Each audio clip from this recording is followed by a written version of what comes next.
Olá, meu irmão, minha irmã, seja bem-vindo, seja bem-vinda ao nosso quarto domingo da Quaresma, Domingo Letare. Desde já eu peço a Deus que renove em você a graça do batismo do Espírito Santo, renove em você a capacidade de abrir os olhos e enxergar o Jesus que vive e reina. Amém. Senhor Jesus, luz e alegria do mundo, neste domingo letare, venha ao nosso encontro, à beira do caminho, para abrir os olhos da nossa fé. Tu conheces nossa cegueira, Senhor, nossos cansaços, nossos medos. Toca com Tua graça o que não vê. Lava com Tua misericórdia o que está turvo e devolve-nos a alegria de olhar como Tu olhas.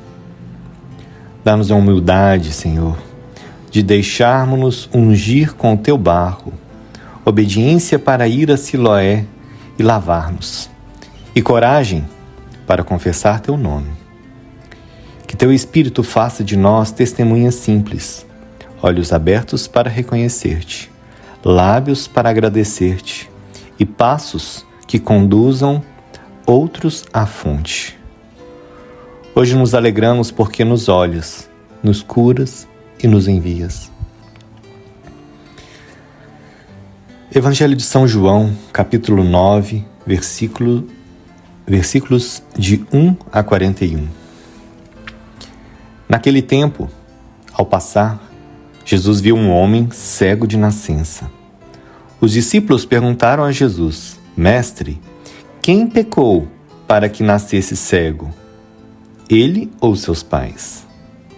Jesus respondeu: Nem ele, nem seus pais pecaram, mas isso serve para que as obras de Deus se manifestem nele. É necessário que nós realizemos as obras daquele que me enviou, enquanto é dia. Vem a noite, em que ninguém pode trabalhar. Enquanto estou no mundo, eu sou a luz do mundo. Dito isso, Jesus cuspiu no chão, fez lama com a saliva e colocou-a sobre os olhos do cego. E disse: Vai lavar-te na piscina de Siloé. O cego foi, lavou-se e voltou enxergando. Os vizinhos e os que costumavam ver o cego, pois ele era mendigo, diziam: Não é aquele que ficava pedindo esmola? Uns diziam: Sim, é ele. Outros afirmavam: Não é ele, mas alguém parecido com ele. Ele, porém, dizia: Sou eu mesmo. Então lhe perguntaram: Como é que se abriram os teus olhos? Ele respondeu: Aquele homem chamado Jesus fez lama, colocou-a nos meus olhos e disse-me: Vai a Siloé e lava-te. Então fui, lavei-me e comecei a ver. Perguntaram-lhe: Onde está ele? Respondeu: Não sei. Levaram então aos fariseus o homem que tinha sido cego. Ora, era sábado, o dia em que Jesus tinha feito lama e aberto os olhos do cego. Novamente então lhe perguntaram os fariseus como tinha recuperado a vista. Respondeu-lhes: Colocou lama sobre meus olhos, fui lavar-me e agora vejo. Disseram então alguns dos fariseus: Esse homem não vem de Deus, pois não guarda o sábado. Mas outros diziam: Como pode um pecador fazer tais sinais? E havia divergência entre eles. Perguntaram outra vez ao cego: E tu, que dizes daquele que te abriu os olhos? Respondeu: É um profeta. Então os judeus não acreditaram que ele tinha sido cego e que tinha recuperado a vista. Chamaram os pais dele e perguntaram-lhes: Este é vosso filho, que dizeis ter nascido cego? Como é que ele agora está enxergando? Os seus pais disseram: Sabemos que este é nosso filho e que nasceu cego. Agora, como está enxergando, isso não sabemos.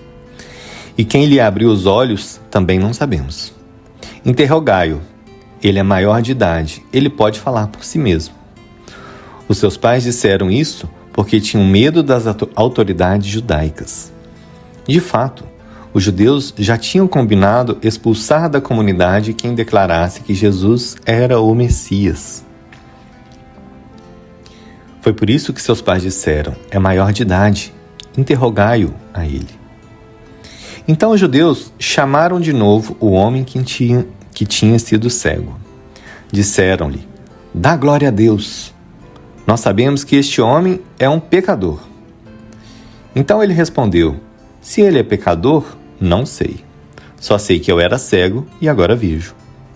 Perguntaram-lhe então: que é que ele te fez? Como te abriu os olhos? Respondeu ele: eu já vos disse e não escutastes. Por que quereis ouvir de novo? Por acaso quereis tornar-vos discípulos dele? Então insultaram-no, dizendo: tu sim és discípulo dele. Nós somos discípulos de Moisés. Nós sabemos que Deus falou a Moisés, mas esse não sabemos de onde ele é. Respondeu-lhes o homem, espantoso: vós não sabeis de onde ele é? No entanto, ele abriu meus olhos. Sabemos que Deus não escuta os pecadores, mas escuta aquele que é piedoso e que faz a sua vontade. Jamais se ouviu dizer que alguém tenha aberto os olhos a um cego de nascença. Se este homem não viesse de Deus, não poderia fazer nada. Os fariseus disseram-lhe: tu nasceste todo em pecado e estás nos ensinando? E expulsaram-no da comunidade. Jesus soube que o tinham expulsado. Encontrando-o, perguntou-lhe: acreditas no Filho do Homem? Respondeu ele: quem é, Senhor, para que eu creia nele? Jesus disse: tu o estás vendo, é aquele que está falando contigo. Exclamou ele: eu creio, Senhor. E prostrou-se diante de Jesus. Então Jesus disse: eu vim a este mundo para exercer um julgamento, a fim de que os que não veem, vejam, e os que veem se tornem cegos. Alguns fariseus que estavam com ele ouviram isso e lhe disseram: porventura, também nós somos cegos? Respondeu-lhe Jesus: se fosseis cegos, não teríeis culpa. Mas como dizeis, nós vemos, o vosso pecado permanece. Palavra da salvação, glória a vós, Senhor. Meus irmãos e irmãs, meus queridos ouvintes, eis-nos diante de um evangelho muito emocionante e dramático. Um cego de nascença, alguém que não enxerga a luz. Simbolicamente, esse cego representa toda a humanidade, que se tornou cega depois de Adão. Representa a mim, representa você. Com efeito, Jesus quer curá-lo com esse lodo que outrora serviu para modelar Adão. Mas, em seguida, é preciso que o cego se lave na piscina de Siloé, isto é, que ele mergulhe em Jesus, o enviado. Assim, assistimos a uma verdadeira recriação, pois Jesus cuspiu no chão com seu sopro, o sopro divino já presente por ocasião da criação e insuflado por Deus em Adão. Então, o sopro de Jesus, que não é senão o Espírito Santo, se mistura à terra para uma remodelagem. O cego se mistura a Deus pelo mistério da encarnação redentora. Essa ação, é claro, se realiza por meio de Maria, já que o Espírito Santo, o sopro divino, insuflou o Verbo em sua carne. Através de Maria, todos os seus filhos cegos são recriados. Mas, qual é a ligação entre a remodelagem e a cegueira. Para entender isso, meus irmãos, precisamos considerar a pergunta que não cessam de fazer os pais, as autoridades religiosas e as pessoas próximas ao cego: como os teus olhos se abriram? Essa questão nos conduz novamente ao relato da criação, e mais precisamente ao da queda original. O relato da queda original, meus irmãos, vamos tentar recordar aqui, narrada no Gênesis, ela faz a seguinte observação: então seus olhos se abriram e eles viram que estavam nus. Abrir os olhos era a promessa do tentador, do demônio. Deus sabe que no dia em que comerdes do fruto, vossos olhos se abrirão e sereis como deuses, conhecedores do bem e do mal. Para o demônio, ver é conhecer e decidir onde se encontra o bem e o mal, dominando esse bem e esse mal pela razão, como deuses e em lugar de Deus. Tratava-se de comer o fruto da árvore do conhecimento do bem e do mal, porque ela dava inteligência. O texto revelado, ele sublinha que o processo de visão é duplo. Com efeito, ao mesmo tempo que a visão do bem e do mal, os olhos de Adão e Eva se abriram e viram que estavam nus, ou seja, tornando-se cegos sobre o bem que Deus quer, eles se tornaram independentes dele. Então sua nudez, ou seja, a sua vulnerabilidade, de acordo com o sentido da palavra hebraica, não se vê mais recoberta pela misericórdia divina. Em contrapartida, seus olhos, ou seja, sua consciência, se fecharam à confiança da fé. A partir de então, Deus é visto como aquele do qual precisamos nos proteger, escondendo-nos. Senti medo, pois estou nu e me escondi. Por isso, Jesus, que aplica lama nos olhos da humanidade cega, é um mistério mesmo da encarnação redentora. Tomando carne de nossa lama, o novo Adão vem nos devolver a verdadeira visão, o verdadeiro olhar voltado para Deus, uma visão confiante e filial, sem decidir em que lugar, onde se encontra para nós o bem e o mal. Nosso texto evangélico destaca que o homem era mendigo. A mendicidade é o estado do Adão pecador, reduzido a mendigar o perdão divino e a graça divina. Para ser curado, ele deve, pois, tomar consciência de seu pecado. Ele deve ver a lama deste. É o que o cego aceita fazer com essa lama colada à sua vista. Ao contrário, os orgulhosos fariseus se recusam a essa atitude.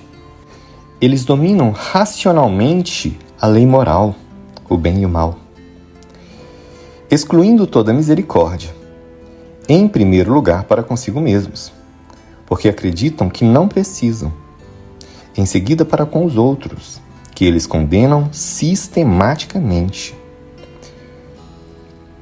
É o que Jesus lhes diz: se fosseis cegos, não teríeis pecado. Mas, a partir do momento em que dizeis, nós enxergamos, vosso pecado permanece. Os fariseus, entre aspas, veem como demônio. Ou seja, para acusar e condenar, colocando-se acima dos outros. Estás totalmente no pecado desde que nasceste e queres nos ensinar?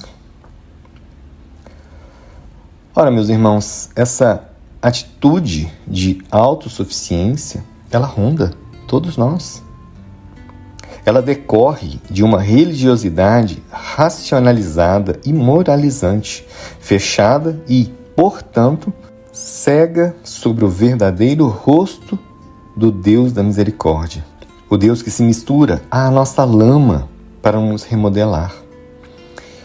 Esse rosto divino é simplesmente e magnificamente o rosto de Jesus. Ele torna cego os fariseus autossuficientes e devolve a visão ao cego mendigo. Tu crês no Filho do Homem? Tu o estás vendo, sou eu que falo contigo. Ele disse, eu creio, Senhor, e se prostrou diante dele. Passa-se de um ver distanciado a um ver de comunhão. Meus amigos, o estado de espírito que Jesus denuncia aqui, mas que ao mesmo tempo ele quer curar, é o que João da Cruz chama de orgulho espiritual. O santo fala longamente disso no início de seu tratado Noite Escura, lançando seu olhar de acompanhador espiritual sobre aqueles que cegam a si mesmos no farisaísmo. São João da Cruz os denuncia assim: vós os vereis muito satisfeitos consigo mesmos e com suas obras. Eles condenam os outros, como o fariseu que despreza o publicano. Para nos curar dessa atitude, São João da Cruz sintetizou sua doutrina em seu famoso esquema do Monte Carmelo. E aqui eu quero fazer um parênteses, porque todo o nosso podcast, toda a proposta dele, ela é baseada nessa sistematização de São João da Cruz. Nesse subir a montanha, daí então, diálogos na montanha, né? Eu vou explicar um pouco aqui, vou tentar colocar no vídeo aí a imagem, né? Ou pelo menos uma imagem um pouco mais clara. A imagem original, ela é mais confusa, né? Então eu vou colocar uma imagem um pouco mais clara do que é esse esquema e é muito didático. Mas então assim, detenhamos-nos um pouco sobre esse desenho muito esclarecedor. Nele vemos a forma de uma montanha, cujos 3 caminhos propõem o acesso ao topo. Esse ápice simbólico é a perfeição da união ao Deus de amor misericordioso. Esse ponto mais alto toca, portanto, o céu. O caminho da esquerda é o caminho do espírito imperfeito, que busca o acesso ao céu com um espírito de autossuficiência farisaica, um espírito de propriedade. O caminho da direita, por sua vez, é o do espírito imperfeito, que busca os bens da terra com a mesma autossuficiência e concupiscência, com um espírito de propriedade. Nenhum desses 2 caminhos leva ao topo. E sabe por quê, meu irmão? Porque o céu, como a terra, são um puro dom de Deus. Por isso, toda atitude possessiva que quer abarcar céu e terra como algo devido, se fecha à pura receptividade do mendigo. Fechar a mão, ou seja, o coração ou o espírito, ao dom, é ao mesmo tempo passar do olhar de comunhão ao olhar distanciado. É fechar os olhos ao dom gratuito da misericórdia. Em uma palavra, é tornar-se cego. Para receber os dons de Deus, meus irmãos, só resta o caminho que está no meio da montanha. É a senda da perfeição, como diria São João da Cruz. Para subi-la, é preciso apropriar-se de nada, entre aspas. Aos pés da montanha, São João da Cruz escreve um curto texto, concluído assim: nessa nudez, o espírito encontra repouso. Não cobiçando nada, nada a cansa no alto, ou seja, o céu. Nada a oprime embaixo, ou seja, na terra. Pois ele está no centro de sua humildade. Na nudez do espírito, encontramos a nudez de Adão. Aceitar receber tudo, ou seja, céu e terra, como um puro dom, é, finalmente, aceitar mendigar tudo, como nosso cego de nascença. Então, o Adão nu é novamente revestido pelos dons gratuitos de Deus. Com essa atitude, aceitamos perder o ver, entre aspas, o ver possessivo que, fechando-se aos dons, fecha também os olhos de nosso coração.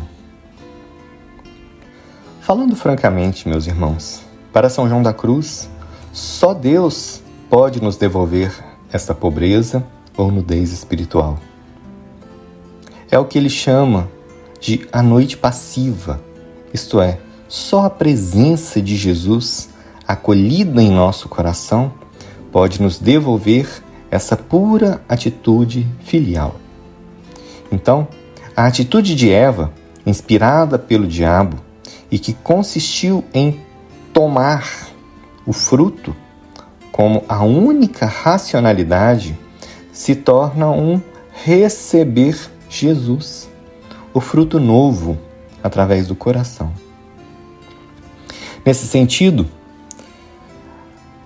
a palavra de Saint-Exupéry, no livro do Pequeno Príncipe, ela é sempre muito razoável, só se vê bem com o coração. A atitude possessiva de Eva, meus irmãos, ela foi curada pela atitude de receptividade de Maria.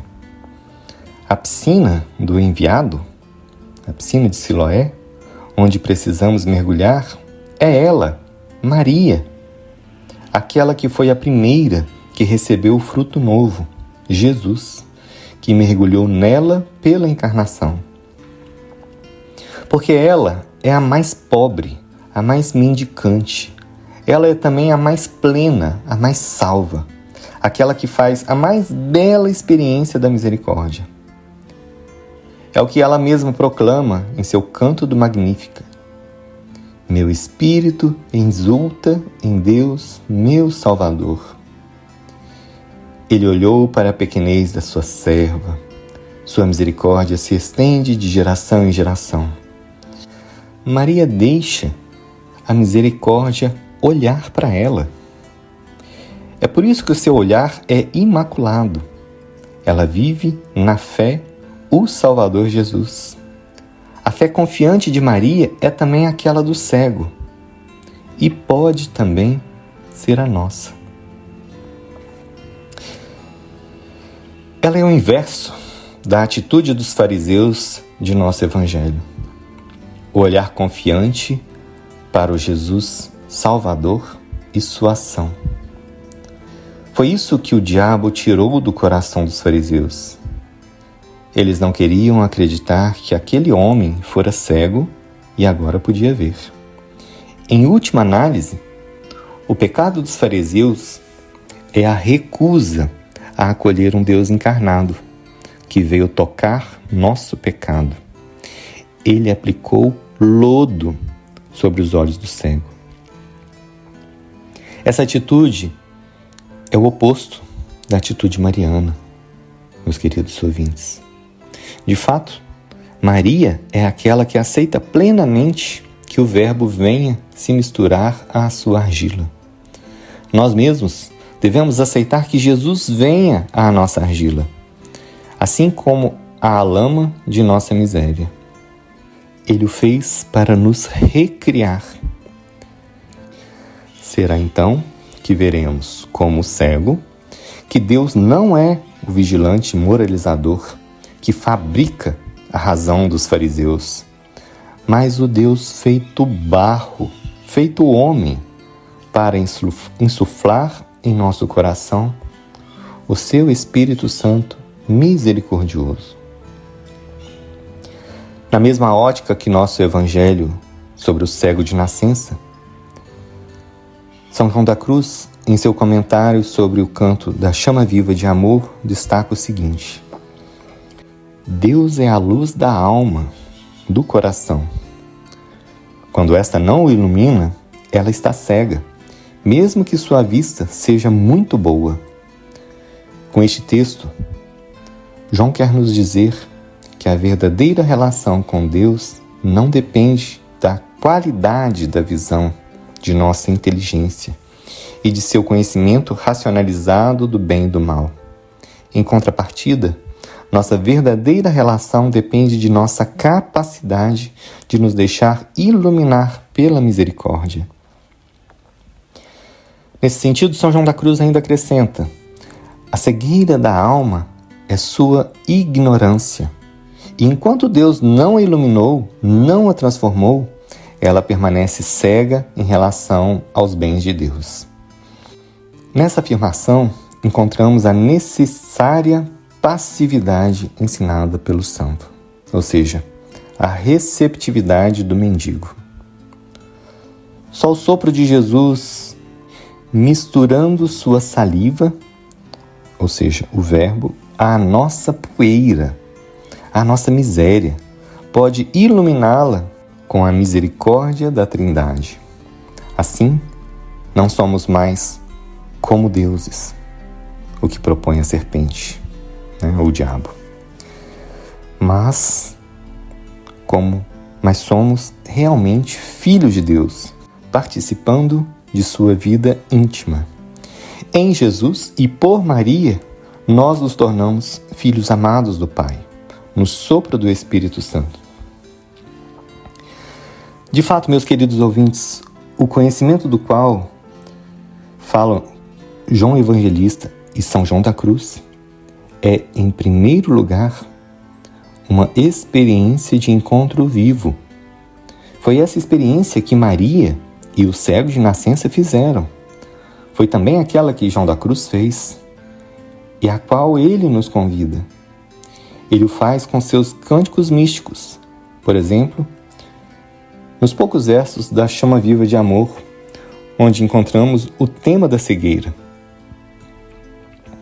Ó lâmpadas de fogo, em cujos esplendores as profundas cavernas do sentido, que estava cego e escuro, com estranhos primores, calor e luz dão junto ao seu querido. Aqui João canta seu fascínio por ver à luz da misericórdia a profundidade do seu coração, simbolizado pela caverna, inteiramente vazio da autossuficiência farisaica que tinha tornado esse coração cego e escuro. Tornando-se mendicante e marial, esse coração profundo pode, doravante, refletir a luz que o inunda. A partir do Pai das Luzes, de quem recebe calor e luz do Espírito Santo, o coração reflete para o Cristo, o querido. Essa mesma luz e esse mesmo calor. A esposa ama o Cristo pelo Espírito Santo. A alma, exclama São João da Cruz, é iluminada interiormente pelos esplendores divinos. É transformada no Espírito Santo. Essas luzes são folguedos e festas alegres. Como essa chama sentirá que experimenta aqui o conhecimento e a comunicação dessa luz divina. Assim então, São João da Cruz vai nos explicando. Há, portanto, duas maneiras de olhar.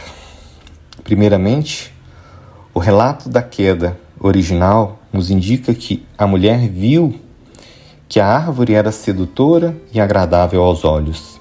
Inversamente, O profeta Isaías viu o futuro Messias como uma raiz sem beleza nem brilho para atrair nossos olhares. Eis, pois, dois olhares opostos. Em primeiro lugar, o de Eva, exterior e possessivo. Depois, através do profeta, toma forma o olhar de Maria, interior e oblativo. O último é o olhar da nova Eva, que aos pés da árvore da cruz contempla na fé, na esperança e na caridade a raiz tão fecunda, mas não sedutora, de seu filho crucificado. O sedutor, a serpente demoníaca, é vencido. Maria nos torna capazes de contemplar a beleza icônica de seu filho, cego. Meu Deus, por que me abandonaste? E mendigo, de misericórdia. Pai, perdoa-lhes. A beleza interior e oblativa de Jesus e Maria abre nossos olhos para todos os cegos ao nosso redor, que ainda não enxergam a misericórdia. Trata-se, portanto, de vencer a beleza idolátrica do fariseu que há em nós, aquele que cultiva as belas aparências, agradáveis aos olhos, para os narcisistas espirituais.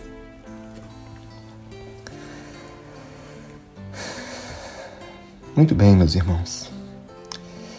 Para vencer a serpente demoníaca, nós temos que contemplar a serpente de bronze, o esposo que morre de amor. É ainda o que nos diz São João da Cruz. O Pai te diz: olha, meu filho, nesse Filho de Deus estão escondidos todos os tesouros da sabedoria e da ciência de Deus. Esses tesouros serão para ti muito mais sublimes e úteis que aquilo que queres saber. Como disse o apóstolo, só quero saber de uma coisa: Jesus Cristo e Jesus Cristo crucificado. Apoiando-nos, então, nesse belo texto sanjoanista, nós podemos concluir que na cruz, Jesus é um novo Adão nu. Mas ele não se esconde como o antigo Adão. Jesus se sente à vontade com sua vulnerabilidade, pois ele a entrega ao seu pai e à sua mãe. Essa lama da vulnerabilidade do Deus feito carne, Maria a aplica sobre os olhos de nosso coração, dando-nos Jesus. Na fé, só Maria pode nos ensinar a ver no mendigo cego seu Filho Jesus, o amor misericordioso crucificado.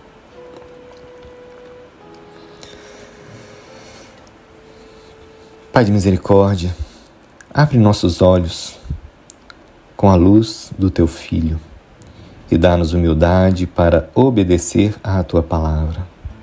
Senhor Jesus, cura nossas cegueiras e renova nossa fé para confessar-te com alegria.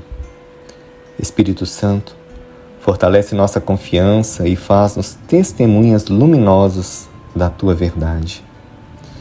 Santa Maria, Mãe da Luz, ensina-nos a olhar com compaixão e a servir com alegria no caminho rumo à Páscoa.